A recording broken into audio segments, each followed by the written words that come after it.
right, here we are with another episode of the Slack Doctors. I am Dr. Chip. I am Dr. Bob. Oh, you sound loud and clear now. So I don't know. You got any news nuggets or anything for today? How pissed off I am about the whole thing that just occurred with the microphone. Yeah, that's just weird. They have had this thing for like 3 months, and now all of a sudden it doesn't want to power on at all, which is pretty frustrating. Technology is not completely figured out. They don't have it figured out yet. One technology, though, that I must say they have got quite well is our medication. And if you know what I'm talking about, our leafy greens medication. I've literally, all right, so you got me switched over to the scissors for a while, but I got a batch that just, you can't use scissors. I had to go back to the grinder. It's just too sticky. And yeah. I don't use scissors to break it up. I use just the scissors to trim the ends off the doobie. I prefer to pick it apart with my hands. I like the ritual. No, you couldn't even do that with this stuff. You couldn't do that. Or if you did, you could never open your fingers again. You'd be like... Yeah, to get you a bar of lava soap. Yeah, I'm just saying, it's so sticky and quite good. Have you ever used that? You ever used that lava soap? Oh, yeah. I'm talking about? Yeah. It's that like chunks of rock and pumice in it and stuff. And that's vicious. Well, when it works great is if you're like if you were a mechanic and you got like grease all over you or something. That stuff's great. It works awesome. Yeah, but it's very abrasive. Yeah. But not good to wash a car with. No, I would say not. I would say not at all. So there's something. Oh, you know what I was going to say is I just watched. I guess it was a week ago. 2 episodes ago when I was saying to keep an eye on Cuba, and sure enough, Cuba's, I don't know what's going to happen with Cuba. I'm wondering if we're going to get another Mariel boat lift. Because, I mean, it's bad down there. There's no gas. There's no food. There's, I think the electricity's gone. I think it's bad. I don't know. Yeah, I mean, I think Venezuela was just a stepping stone. Yeah, well, apparently Venezuela was the only thing keeping Cuba afloat, really. And, last time I said we could try to Go ahead. Well, last time I said we should try to go down there, but I don't think we would have to sneak down there, like at the middle of the night, get dropped off with some scuba gear or some shit like that, because I'm sure they're watching it pretty good. But yeah, I mean, right now, and here's the other thing I thought of. If and when the regime changes and they say, okay, we're open up for business, the first business we should go into is kind of like a relief charity thing. So at least they like us when we go to move there. They're like, oh yeah, these gringos are okay. So they don't go, you goddamn American gringos, you killed us. I don't know. But yeah, man, nice little summer home. I mean, all comedy aside, I have no great desire to visit. Visit Cuba? Yeah. So do you think Cuba's going to pop off before Iran? Because that's built it up real fast. No, yeah, I think Iran's going to be like this weekend or something. But no, I don't think. Well, the thing is, Trump said something about 10 days to 2 weeks. Which, if he says that, it means it's coming any day. Yeah. The only good thing about it there doesn't seem to be very much of a ground control buildup anywhere. So it looks to be it's just going to be airstrikes and naval. I'm wondering if they're going to try to do what they did in Venezuela, which I don't think they can pull that off there. But I don't know. I don't think so either. But I don't think we're not really at war with Cuba. We're just really kind of starving it to death with sanctions and boycotts and blockades and stuff. I think they're just waiting for. I don't know what the goal is there. I wish, we could ask Marco and say, what's the point? What are you trying to do? If the communist government steps down, then what? Do we just install our own guy? I mean, I don't know. I don't know what happens. That's the standard operating procedure for Central and South America. Yeah.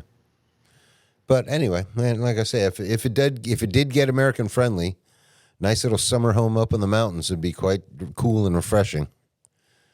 But anyway, maybe it's going to be owned by a fruit company, like most of the other places were. More likely a tobacco company. Isn't that what they do? Tobacco and sugar. Big Sugar probably would love it. I think that's all they can really grow there. Sugar cane itself is not as lucrative as it once was. Once they figured out how to get sugar out of beets. Oh, really? Oh, I didn't even know they could do that. Huh. Yeah, most sucrose is actually made from beets. They Beach. sure pump a lot of money into the Florida lobby for, Florida sugar. I don't know. Maybe it's because they need all that land or something. I don't know. But yeah, they're still pretty big, even though they're, you're right. They're probably not as big as they used to be. I don't think anybody's as big as they used to be at anything other than maybe Palantir or something like that. Well, yeah, I was just going to say data centers, AIs. Yeah, somebody was saying none of them are making profit. None of them have made profit. All of them are just sinking cash, driving up the electricity rates and causing pollution, infrasound destruction. It's everything about it is not good. And here's the worst two things, the two ways to look at it, right? Either it's a bubble and it's going to pop and it's going to cause massive financial ruin, or it's not a bubble and it's actually going to do what they say it's going to do and put every living human being out of a job. So either way, there's not really a good outcome for it. I think it might be a little of both. I don't think we have to worry about it putting too many people out of a job yet just because it's not that good yet. It's pretty good. Well, exactly, which is why it might just be a bubble. Right.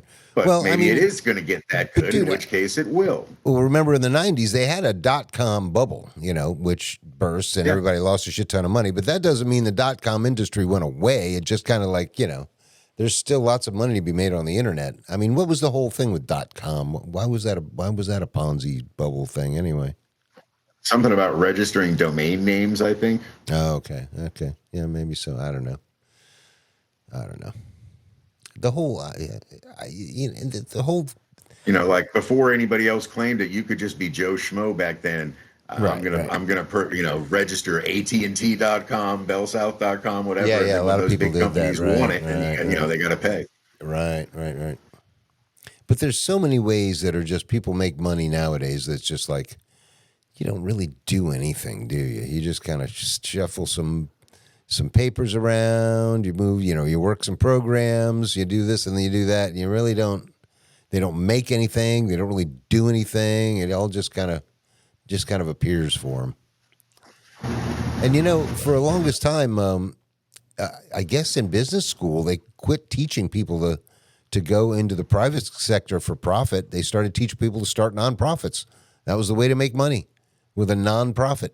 Well, how the hell do you make money? Well, you don't. The company doesn't make money, but you do running it, which is what we would do in Cuba if that were the case. Start a nonprofit and. That reminds me. Remember the Rodney Dangerfield flick, Back to School? Oh yeah, Triple Lindy, baby. Where he's in the economics class and then he gets in an argument with the guy about how to start a business for widgets, and he's like, "Yeah, but then you got to grease their palms, and then you got to pay up the Teamsters, and then you got to deal with the locals." Was that Eugene Levy? Was that the teacher in that? No. It was it definitely wasn't Eugene Levy. It's some character actor. I can't think of his name. Of course, he was very posh. He drove that weird little convertible car. Oh, I know who you're talking about. I know exactly who you're talking. I don't know what his name is either. He's the guy from. Was it the best? Go ahead. The best professor in that was by far the history professor, Sam Kinison. Of course, yes. Sam, that was his only movie, right? Oh no, he was in the movie with Dice. What is his name? Ford Fairlane. Yeah, I think he was. Was he in Ford Fairlane? Yeah, I think he was. He was in at least 2, maybe even one more movie. Imagine with that crazy. Oh, and you know what? It's funny. There's a clip going around of your boy Manny Patinkin railing against what they're doing in Gaza. I'm just waiting for him to go genocide. I don't think this is the word you think. Do the line. You're mixing up the characters though. Mandy Patinkin was the Spaniard, the swordsman. He wasn't the smart guy that was played by Wallace Shawn. That was the guy. No, you're right. You're right. It was him that said inconceivable. Yeah, you're right. Mandy Patinkin was the one that says that word. I do not think it means what you think it means. Yeah, I'm sorry. I had him backwards. Yeah, I was going to say, I was pretty sure that was him. But yeah, that word, genocide. What a great movie that was. Yeah. Almost a perfect film. Oh, what was poor Andre the Giant was in so much pain the whole filming of that thing. They had to hide it with so many assists and ropes and stuff. And when he's holding Princess Buttercup, she's like got wires on there, so he's not really supporting her weight. He was in pain even like all the time, I think, just because, How can you be that big and not be in like some level of pain, especially in being a wrestler? I mean, wrestlers are always hurt at some I can't level. remember the name of the disease he had that caused that sort of giganticism, but essentially it's like, when a child has growing pains. Right. Well, imagine if you had growing pains the rest of your life and they That- got exponentially worse because your frame got bigger and heavier along the way. Right, and that would which is one of the reasons why he was a prodigious drinker. Yeah, I that's what mean, I was going to say. beyond alcoholism, Yeah. just able to put down an amount of alcohol that would kill a lesser man, and probably did. Yeah, I'm sure. Yeah. I mean, there's some people that you just can't hang out with or try to match them on whatever it is that they do. You know what I mean? Like, don't try to outsmoke Willie Nelson or Snoop. It's not going to work out for you. I think You don't we try can to outsmoke outdrink Andre the Giant or even hang I with him. cannot drink it. I used to work with a guy who his name was Dave, but we all called him Scotty because he had an extremely thick Scottish accent. Oh, wow. And he was every stereotypical, like that guy drank excessively every single day, would get off work, drink all night long, and not sleep, come in the next day, work, just a pure functioning alcoholic. Jeez. And I was actually warned by one of the managers when I first started working there. This was at Roxy's on Clematis. And they were like, don't go drinking with Scotty. Because apparently he had already put one or two other employees in the hospital with alcohol poisoning from spending a night drinking with them like this. Yeah. It can happen. When my cousin Nicole got married, I'm waiting, we're gathering for the celebration, and I see Scotty walk in, and what the hell are you doing here? Apparently, her husband knew him. I don't know how, and he had been drinking. He still hadn't changed. This was years after Roxy's, and he reeked. Alcohol was pouring out of every cell on his body, but he was a perfect gentleman. Had a suit, looked sharp. Well, sharp-ish. A little rusty around the sides, a little bit of sandpaper. Sharpish, Scottish, same thing. And then as soon as, it was over at the reception, pounded him. Yeah, and there you go. All right, what do you think? You want to go to the phones or do you want to go to the clips? Welcome back, everybody. Ladies and gentlemen, joining me now is a representative in the Texas State House who is currently running for the United States Senate. Please welcome to the Late Show YouTube page, Representative James Tallarico.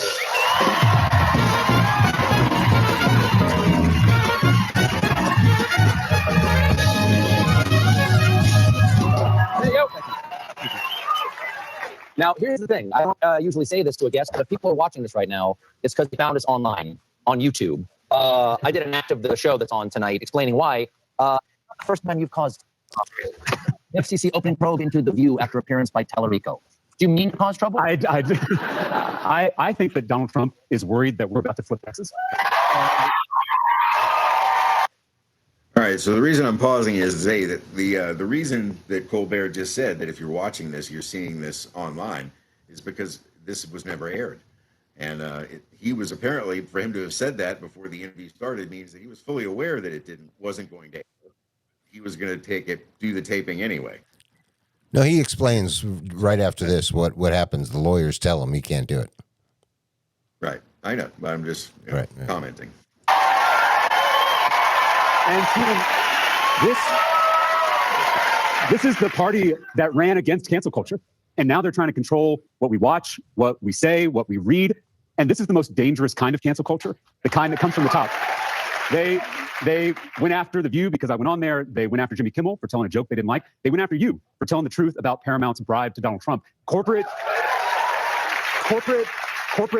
media executives are selling out the First Amendment to curry favor with corrupt politicians. And a threat to any of our First Amendment rights, a threat to all. All right, stop it for a second. Stop it. So I'm just, To fact check Pause you, it. my network said our cancellation was a purely financial decision. Got it, And I yes. remain very grateful Can you for the pause last it? 11 years. Now, you grew up in Texas. Here you are. I did. There you think you are. can hear me. You can prove it.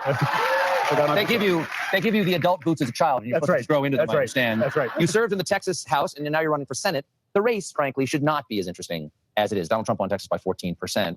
Why do you think this year Texas is considered a possibility by Democrats? Well, I'm an 8th-generation Texan. My family has been in our state since it was Mexico. And across... So you're going to get deported, is what you're saying. Across the state, there is a backlash growing to the extremism and the corruption in our politics. And I have traveled every corner of Texas already, from El Paso to Beaumont, from Amarillo to Brownsville. And we've had thousands of Texans showing up to rally with us. And I can't tell you the number of people who come up to me at the end of these events and whisper, I'm not a Democrat, like it's some kind of secret. And we've recruited 14,000 volunteers who are out there doing the work all over our state. We have, this is one of the most exciting parts. We have shattered grassroots fundraising records all without taking a dime from corporate PACs. And so this is really it's a people-powered movement to take back our state and take back our country. And I feel like we're building something really special in Texas. And clearly Donald Trump has taken note. Now, one of the things that's come up in some of the conversations you've had on the Texas State House floor, which some of the videos I've seen you do, and one of the things that's gotten you attention out there is that you are a Presbyterian seminarian. Presently? Yes. Seminarian? Yes. Okay. The right attempts to co-opt Christianity, to say that, you can't believe in God, you can't believe in God. I think that Donald Trump might have said something like that at the National Prayer Breakfast, like you can't actually be a Christian and be a Democrat. But the religious right is it's a largely political movement that references spirituality, but it's a political. What is your heartfelt hand out to the people who want to use religion as a tool of political power? Well, for 50 years, the religious right, a political movement, that is the perfect description for it. They convinced a lot of our fellow Christians that the most important issues were abortion and gay marriage. Two issues that aren't mentioned in the Bible, two issues that Jesus never talked about. Jesus in Matthew 25 tells us exactly how you and I and every one of our fellow believers, how we're going to be judged and how we're going to be saved. By feeding the hungry, by healing the sick, by welcoming the stranger. Nothing about going to church, nothing about voting Republican. It was all about how you treat other people. I've said before, don't tell me what you believe. Show me how you treat other people and I'll tell you what you believe. And I think in our faith, we've got to get back to those fundamentals. My granddad was a Baptist preacher in South Texas. And when I was little, he told me that Christianity is a simple religion. Not an easy religion, he would always clarify, but a simple religion because Jesus gave us two commandments, love God and love neighbor. And there was no exception to that second commandment. Love thy neighbor regardless of race or gender or sexual orientation or immigration status or religious affiliation. And it's why I have fought so hard for the separation of church and state in the state capitol in Texas, because... Well, I want to ask you about that, because you did, as a state rep, you fought against a bill requiring the 10 Commandments to be displayed in schools. That's right. Why, even on that level, do you think it's important to keep the separation, not just for the state, but for the church? Well, because we are called to love all of our neighbors, including our Muslim, Jewish, Buddhist, Hindu, Sikh, agnostic, atheist neighbors, and forcing our religion down their throats is not love. And it's why I have fought so hard for that sacred separation in our First Amendment, because my granddad, he raised me to believe that boundary between church and state doesn't just benefit the state or our democracy, although it certainly does, but it also benefits the church. Because all right, let's pause it for a minute and talk about the religious right as a political movement. Well, wait, before the that, biggest problem in my before that even, I like his stance on the First Amendment, but at the same time, he's on the side that did all the censoring and canceling. So it's like, okay, well, you got to convince the rest of your side to come on board with what you're saying. All right, go ahead. But the fact that the political movement of the religious right, which has a pretty good history in this country, I'm just as offended by that as I am by the concept of somebody encroaching Sharia law. Both of them are just different versions of enforcing your morals into the secular world, and passing laws or not passing laws based on your religious beliefs. And even though he does say, love your neighbor regardless of what they are, and includes agnostic and atheist in there, as I've stated before, if you openly state that you're an atheist, you're not getting elected in this country for anything. Yeah. I doubt you can get elected on the school board if you claim to be an atheist. Yeah, and the religious right has seemed to have morphed into the Zionist right. I don't, they're not all that religious per se. They're covering for pedos. They're committing genocide. I don't well, know. the support of the state of Israel is tremendously linked to the Christian right. In fact, Zionism began with Christians and not even with Jews. Ted Cruz, when he was on Tucker Carlson, we talked about this, where he states that he supports Israel because the Bible tells him to. Blessed are those that support Israel. So it's a prevailing problem, and it's always going to be. I'm not even sure we need to watch the rest of this. It's still it's basically just more of this, and the thing is, he doesn't make any more points of what he's going to do than he has already, which is nothing. He's not said anything that he says what he's against, and he says what he thinks is right and wrong, but he hasn't. And he said, speaks with passion, and absolutely. Even though he's all for the separation of church and state, he definitely used his grandfather was a preacher, and he Right. he made an appeal to religion, and he garnered the sympathy from the audience that he knew he would get. Right, and he knows he's talking to a Catholic as well. Yeah. And Oh, there's he's a good politician. Colbert is a Absolutely. proud Catholic, so Absolutely. He's He knows clearly a good politician. whose side he's on, and he's But again, working I the mean- crowd as any politician does. Yeah. And we could watch the rest of it, but it's just more of the same shit. And it's just all about, oh, yeah, this is the problem. This is the problem. And it's like, yeah, what are you going to do? What are you going to do that they haven't tried already? Or, yada, yada, yada. Yeah, I don't get it. And then the other thing, I mean, I think he gets more into basically why I guess the FCC basically told him, don't show that or something. Is that my mic doing that now? That's weird.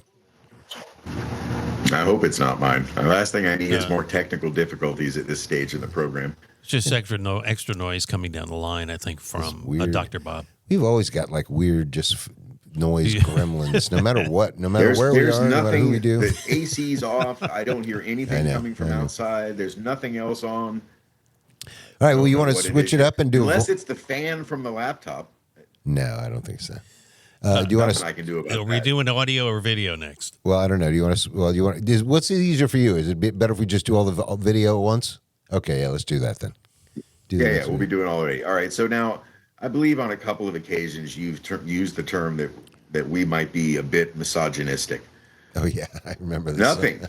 Nothing compared to the clip that I'm about to share with you that Dr. Chip sent me a couple of days ago. This is the most, and this, as far as your predictions about this gentleman being the next H-Man, my goodness. And how does he you get might be away onto with that on something. X and I get kicked off? Anyway, go ahead. All right, here we go. Fucked, literally. That's what it is. Let's start it again. Women are made to be fucked, literally. That's what it is. Act potent. We are act, we are potential. They have eggs, we have sperm. Sexual act actualizes the potential, makes a baby. That is what they are made for, that to be bred. They're made to have with. Okay, they exist for sex. Women exist for sex. That is why they are mothers, or they are whores, or they are nuns. End of list. Insane. Women are either mothers, whores, or nuns. No other Insane. options. There are no female philosophers. There are no female inventors. There are no female generals or billionaires. They are mothers, whores, nuns. End of list. That's what you can be. Women are made to be fucked, literally. That's what it is. All right, that's enough of that. I don't even want to give the guy any more airtime there. Hey, all I can add is they do make a fine sandwich. That's all I'm saying. All you can say is what? They do make a fine sandwich. That is that is beyond misogyny. Yeah, that's pretty bad. Here's the other thing. If he were to ever come to power, would it still be the Third Reich, or would this be the Fourth Reich? Maybe the fourth. Okay. Guys. If for nothing else, God. geographical reasons. Yeah, I thought that was hilarious. And he can say that all over X. And if I say, don't kill yourself, don't unalive yourself. It amazes me that he's allowed to, that a platform would allow him to do that, any private platform. I mean, it makes no sense. It has no rhyme or reason. All right, what else you got? All right, well, we're gonna watch one now, which is, all right, so Florida gets a lot of its money from tourism. This might be a bit of an issue for us.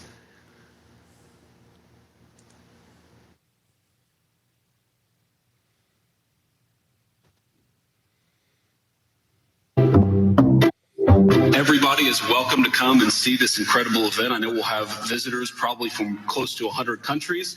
We want them to come. We want them to celebrate. We want them to watch the game. But when the time is up, they'll have to go home. Otherwise, they'll have to talk to Secretary No.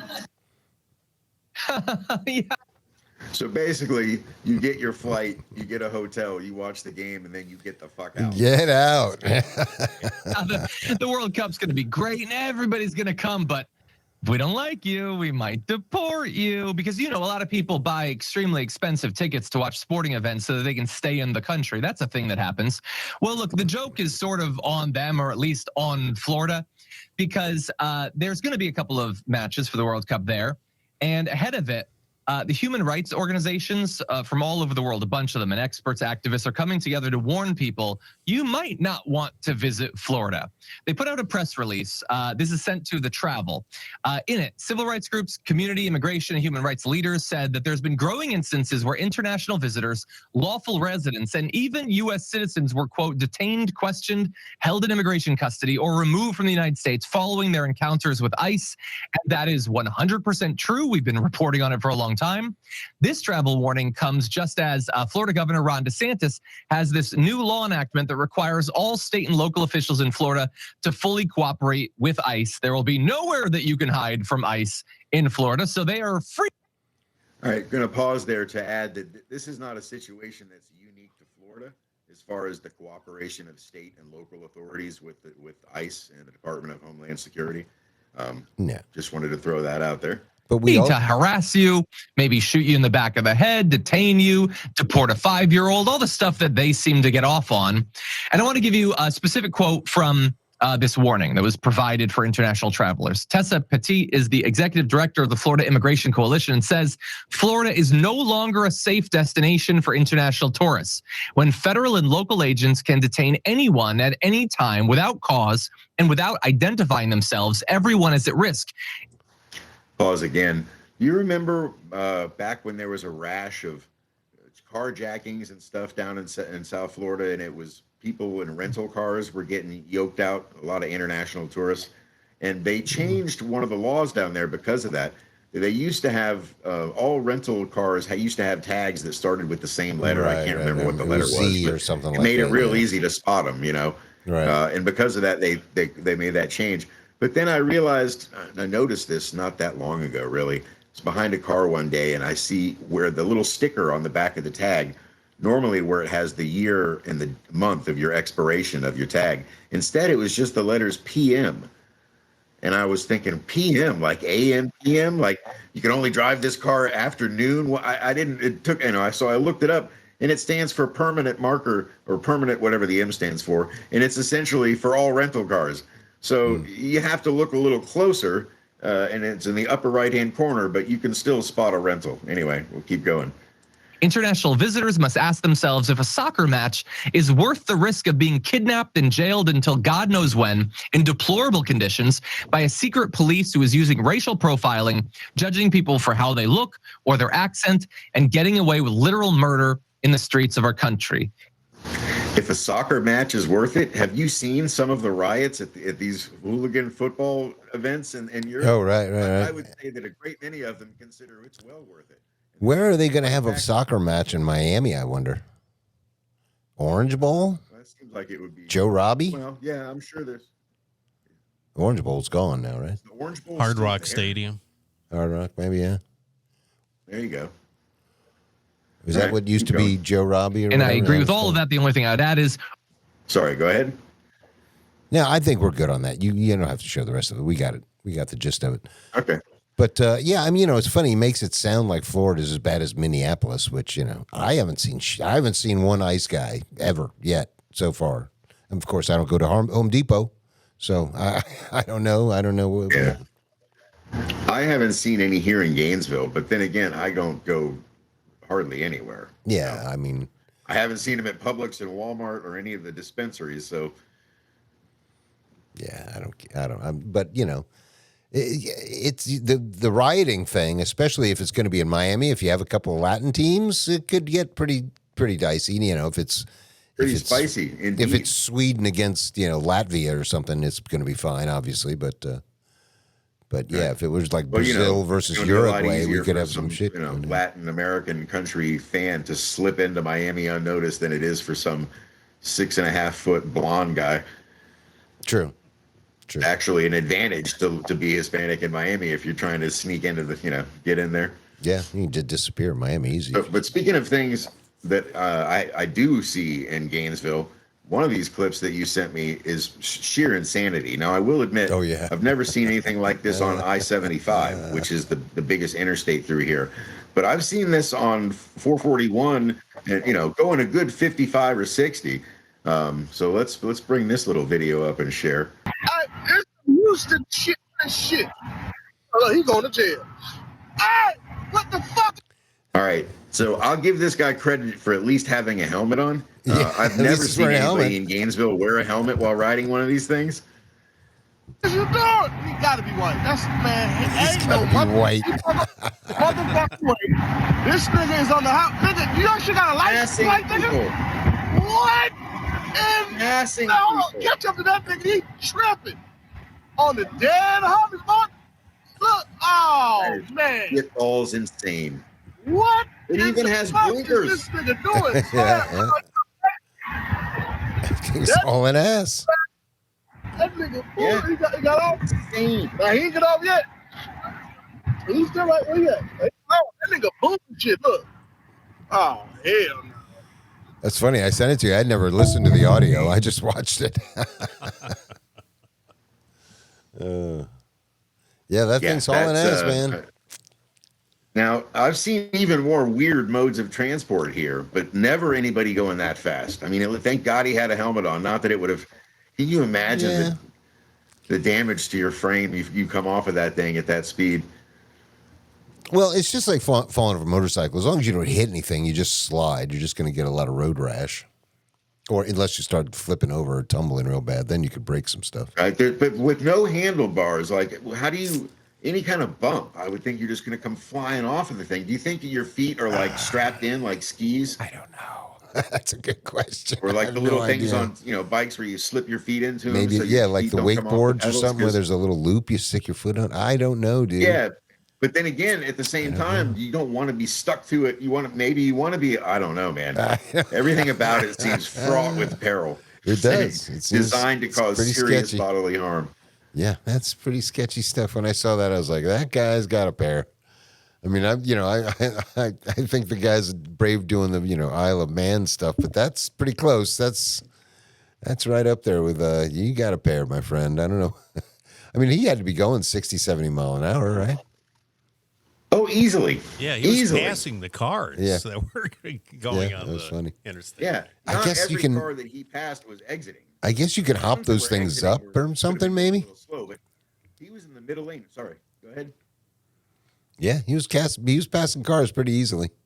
I wonder, I can't think they can't go that fast stock. That guy had to do something to that one, make it go that fast. I'm not sure what you do. to it. They go faster than they should stop. Oh, I'm but sure. I'm sure there's a governor or something on there where they recalibrate it, retuned it. sure. Insane. I mean, maybe going that fast, he only gets 20 minutes before the battery dies or something. Oh, I don't good know. point. But that is insane. Yeah, Serious disregard for human life. Yeah, that's crazy. That guy's crazy. All right, Well, what else? we're getting close to the end here, close to the end of the hour. So I think we should do the this short film that I sent. Oh, is you. that on Now, had next? you All right, seen yeah. this? Had you seen this before? No. No? Okay. Well, I've been sending this to everybody, all my friends and family. This is one of the funniest things I've seen in a long time. Part of it for sure is because of who the narrator is, the actor. But we will react and comment to this bad boy. I couldn't have picked anybody better to do the voice for the narrator in this, who I'm guessing is the voice of God. But the fact this is only an 8.5-minute film, and yet the costuming, the lighting, the cinematography, all of it is top notch. Like, is good as a trailer, or even better, rather, because it's got the whole story. But we'll keep I going. gotta wonder if it's AI. Oh no, this is 8 years old. This is okay. assuredly All right. not AI. Do you recognize that guy, the guy playing the gunfighter? No. I don't know who that is. Not really.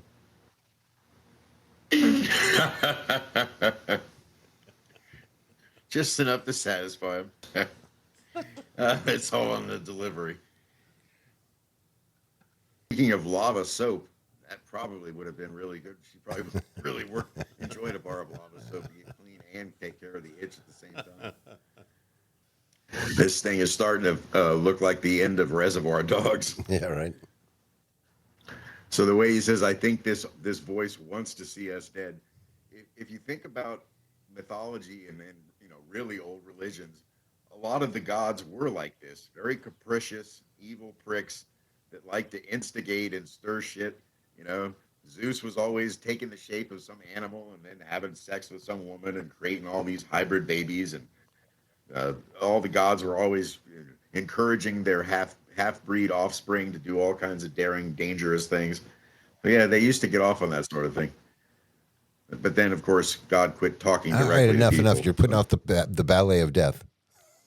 Pretty funny that this little movie is called The Gunfighter, and the gunfighter is like one of the only people without a gun in his hand right now. All right, the use of the expression "her front porch" really got me.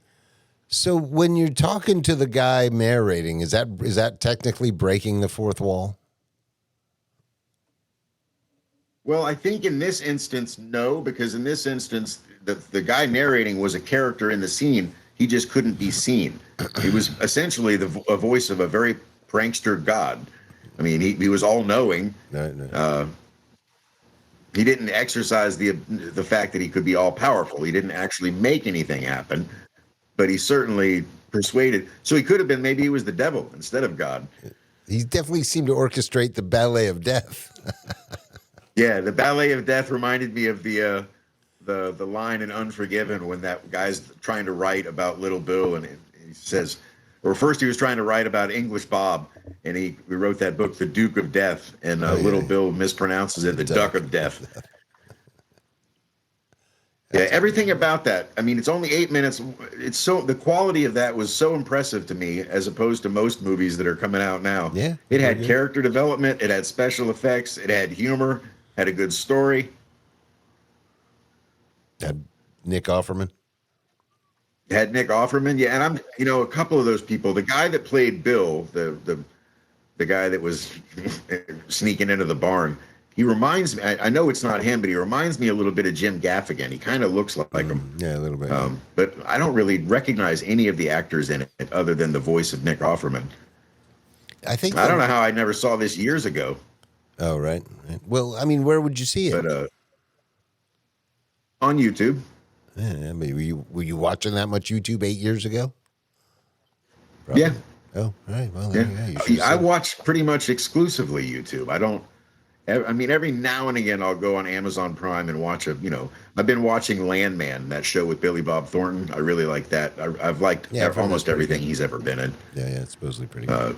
It's about the oil fields in Texas. Right. Pretty decent show. It's written by the same guy that has all those shows. Like the guy's name is Taylor Sheridan, I think. He's got a bunch of different like family-oriented kind of shows. This one's maybe not so much family-oriented. Well, I wanted to talk about a couple of show, but it's on one of the voicemails, so I don't want to. Better go to the phones. I think I figured out a way to get rid of public education. The Slack doctors should start their own private school, and then after that, go to every school board meeting they can in the proximity. And right after all the parents get up and bitch at the school board for an hour or two, we get up there and go, hey, why don't you guys vote these guys out and just come to our school? Well, the only problem with that is after we teach your kids everything they need to know, then we're going to send them home. So we're not going to be babysitting them. So that's going to be a separate charge. Anyway. Yeah, I watched a bunch of videos of people just lambasting their school districts and just like screaming and yelling, getting dragged out by the cops, all this stuff. And it's like, think of how much money you idiots are wasting on public education and look at the results you're getting. It's insane. One thing for certain, I think, is that public schools don't need to be 8-hour or 9-hour days. No. I mean, that's they really don't. And I distinctly remember from my days in the Florida public school system that it seemed as if almost every single year, the first half of the year was kind of just reviewing what you had learned the year before. Oh, yeah. Like they assumed that you had forgotten a great deal over the summer, which most kids did. And so they would kind of refresh you on everything you did the last semester of the year before. So right off the bat, you're only learning for half the year. because the first half, what you learned the year. And secondly, the attention span of kids, kids get bored, and certainly with the modern things we have to distract us, that people's attention spans are even worse than ever before. But then again, as we both stated, public school is not really to teach you, it's more to indoctrinate you and to get you willing to follow the rules and clock in and clock out and be there when the bell rings. Exactly. No, you're not saying that we went to school for 8 hours. We didn't go for 8 hours. We went for like 5 or 6 or something like that, didn't we? No, I think let's see. It wasn't 8 hours. It wasn't that long. It was like 5 might or have been 6 hours. 6. Yeah. It might have been 6 or 7. It wasn't 8, but it was, But, but to still, tell you the truth. it was the first half of the year was just learning the stuff from the last half of the last year. Well, here's the thing about public school. You can get a good education. And I guess maybe Twin Lakes may have been kind of unique in the fact that that you could get a good education there, only because there were some kids from Palm Beach going there, so they must have maybe somehow insisted or pulled some strings or greased the right palms and said, look, we need a curriculum where these people are actually going to get, because I was in a bunch of AP classes where they didn't go over what you do. You had to remember what you learned last year, or you were screwed. And I was screwed quite often. But yeah. I was in AP chemistry. And they offered the class. I failed that. I took it, and by the time it started, they literally had nobody else signed up for it, so they were just not going to do it. But the teacher, her name was Mrs. Ugaldi. She was really cool, and she liked me as a student. So she said she made a deal with the principal that she would go ahead and teach me AP chemistry on her lunch break. So it would be me and her in her room while she's eating lunch and I was the only person in the room with her. And I didn't take it again after that, but she was a hell of a good teacher, and it was I had 100% of her attention aside from her sandwich. Yeah, I took AP Physics twice, AP Calculus, AP Trig, all kinds of fucking. They were convinced just because I test well, so they were convinced they were going to make me into a rocket scientist or something. And I was like, I have a sad admission to make, but it's been 35 years or whatever. I stole a triple beam OHAS triple beam scale out of the chemistry lab, got it out of there in my backpack, and had that thing for years. Attaboy. Oh, that's hilarious. I remember I bought a stand-up bass once, like a 3/4 size stand-up bass from like a pawn shop once, and sure enough, on the bottom of it said, property of Palm Beach School Board. But yeah, now if you well, before you start the next one, if we actually put a school together and didn't charge like an arm and a leg, and actually taught kids. But then again, that would be the problem is if you get kids there that don't want to learn and just want to screw off, what do you do with them? You'd have to like put them in a separate thing and go like, look, if you're not here to learn, we just got to put you in this playhouse or play program or something, because if you don't want to learn, you're not going to learn. I'd often thought earlier in my life that, that teaching might be an interesting career, and especially like teaching history or something. But even back then, I had determined to myself that if I was going to do that, it would have to be at a college level. And basically for the reason you just stated, that I don't want to teach people that are literally legally forced to be sitting there, at least in college. Now, granted, they might not really want to take your class. They might need to just for their curriculum. Their parents might be paying for everything. They could be spoiled, whatever. But at least somebody is actually paying to attend. Right. And I think therefore you'd have a much more ability to keep their attention span. I mean, we could easily do 1 through 6. It'd be easy stuff to teach, and just pump out of the kids as fast as you could teach it to them. Like, all right, you got it all, pass the test, you're out, seeing it, and just crank them out. But anyway, all right, go on to the next one. Yeah, it's like pay them by the job instead of by the hour. As soon as you master everything, you're good. All right, hit the next one. All right, we'll go to the next. Okay, I'm watching the Who Tommy, the movie, and I wanted to talk about the Who Tommy versus the Beatles White Album. All right, that's it. All right. Okay. Well, what comparison do you want to make? Well, first of all, I rewatched Tommy the Who. I hadn't seen that since I was like a kid. I think it came out in like 75 or something like that. Oh my God, what a horrible movie that is. It's just like, it didn't seem that bad the first time, but oh my Lord, what a horrible piece of shit movie. All right, first of all, Oliver Reed and Anne Margaret singing The Who is just very surreal. And truthfully, you know who was the weirdest watching guy singing a Who song on whatever the hell that movie was? Jack Nicholson. I don't know if you... Wow. Yeah, he sings in that movie, or it's not really even singing. It's kind of like talk singing, kind of. It's just, that whole movie was Didn't he bad. sing in Easy Rider around the campfire? Maybe. Something in that movie. Possibly. And that I'm sure would have been much better, because whatever he did in that Who movie was just horrific. That whole movie. And the funny thing is, the guys from the Who were in on it. You can hear them playing on the track of the movie, like playing some of the shit to this crappy. Tina Turner does one of their songs. They just kill all their songs. They literally, I can't believe they did it. They just take all their songs and sacrifice them to the altar of shit. It's just horrible. Do you think they just got paid a buttload of money? They had to have. That's either that or they just thought it was a good idea, and it just didn't turn out the way they thought or something. I don't know. But here's the thing. It's a hell of a drug. Yeah, true. Well, and acid. All right, so I'm pretty sure the Who, Tommy was their first double album. I think everything before that was like a single album. Same thing with the Beatles. Everything from the Beatles up to the White Album, I believe, was a single album. Then the White Album was a double album. I could be wrong about Abbey Road may have been a double album, but I don't remember. But I know the White Album was, and the White Album was kind of like their experimental phase for the Beatles, and the Tommy was, not only experimental, it was a rock opera. Nobody had ever written a rock opera before, so that was different. So they had a lot of like parallel similarities, but at the same time they're so different. Did the Beatles ever? Was Tommy out before The Wall? I think so. I would have to say yes, probably.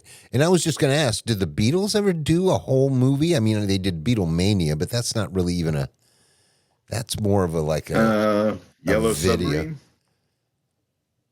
Is that a whole movie with a plot and everything? I think so. I've never seen it, but I think it I is. don't think it is. I don't know. I know the Beatles were in a bunch of movies, but I don't remember them making like a whole movie, especially not about an album.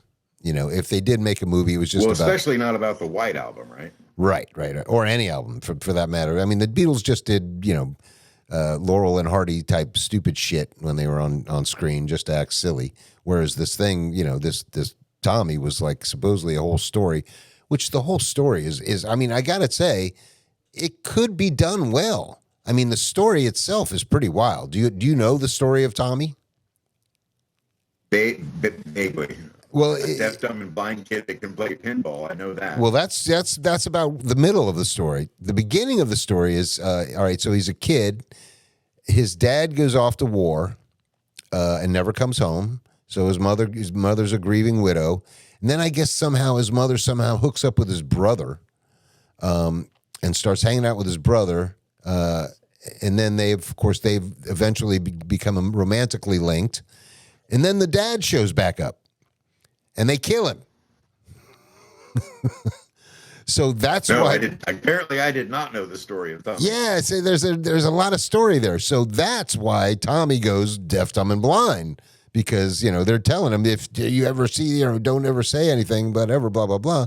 So he just freaks out and he becomes deaf, dumb, and blind, and then being deaf, dumb, and blind, he does the pinball thing and becomes a celebrity. All right. So then he's like him and Elton John are the most famous people on the planet, the pinball wizards. All right. And then he regains his sight and then all of a sudden he can see and hear again. And everybody's like, then he becomes this kind of messiah character. Like, listen, if you follow me, I've seen the light, I've seen, blah, blah, blah, blah, blah. And then, of course, it goes from being the messiah character into being the brother and Uncle Ernie and those guys, take it all and turn it all to shit into like Nazi stuff. It's really, I mean, the story itself could be done very well if you really, had somebody put a lot of thought into it and really did it. But by far, the best actor to performance in the movie, Keith Moon. He's the only guy that came off as believable at all in this movie, and he basically was just being Keith Moon. But Keith Moon is Uncle Ernie, which is just hilarious. But I was watching that. I was like, I wonder why the Beatles never did anything, this cinematically, I guess pushing the edge of the envelope. And I mean, maybe they saw Tommy do it and they said, "Screw that, we're not doing it." Right. Whereas Pink Floyd saw that and was like, "Good idea." Well, Pink Floyd is another. Now, is that technically a rock opera? Not Pink Floyd, The Wall. I would say, I think so. It qualifies. Yeah, it definitely has a story. I think so. Yeah. Yeah, but I was watching that I always again. like the blend of live action and animation that they did in The Wall. I always thought the animation really helped sell that movie. The marching hammers and right. The best animation is from the song "The Trial," where the judge is a gaping anus that's yelling and screaming at him. Oh, right, yeah. With the wig on and everything. I was trying to think if they did any animation in The Who, but I don't think so. I mean, maybe in the background, but not actually like the whole scene. But yeah, what a weird movie too. And I mean, even the performances by like Roger Daughtry on his own songs were like, this kind of sucks. It's not as good as, it's not as good as the album. It's like a movie. You think they'd nail it, but whatever. It was very strange. I remember seeing it as a kid. I just never realized how completely horrible it really is. Anyway. All right. That's all I got on that. All right. Well, I can't believe we haven't mentioned this once in this episode at all. But again, 904-549-9024. Call us any Friday or Monday between 2 and 3 o'clock, and any other time to just leave a message. All right. Anyway, like, comment, share, subscribe. Leave us a call, 904-549-9024. Anything you want to add, Dr. Chip? No, that's it, man. We'll see you next time. All right. Thanks, guys.